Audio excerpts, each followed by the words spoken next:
ప్రతి అక్షరం ప్రజాపక్షం. Welcome to 77 TV ప్రతి అక్షరం ప్రజాపక్షం. నా పేరు ఆరావళి.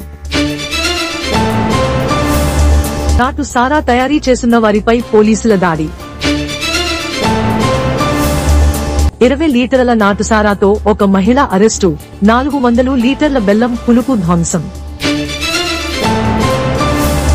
అనకాపల్లి జిల్లా కుయ్యూరు మండలంలోని రాజేంద్రపాలెం గ్రామ శివారులలో నాటుసారా తయారు చేసి విక్రయాలు చేస్తున్న ఒక మహిళను అరెస్టు చేశామని ఎస్ఐ రాజారావు తెలిపారు.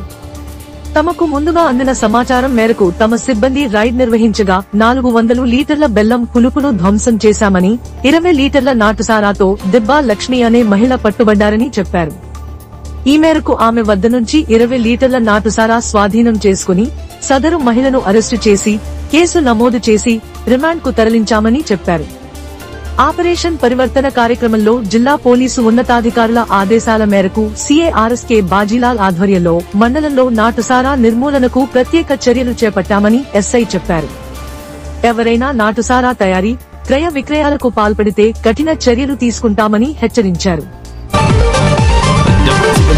మీకు నచ్చినట్లయితే లైక్ చేయండి, షేర్ చేయండి, సబ్స్క్రైబ్ చేయండి, పక్కనే ఉన్న బెల్ ఐకాన్ క్లిక్ చేయండి.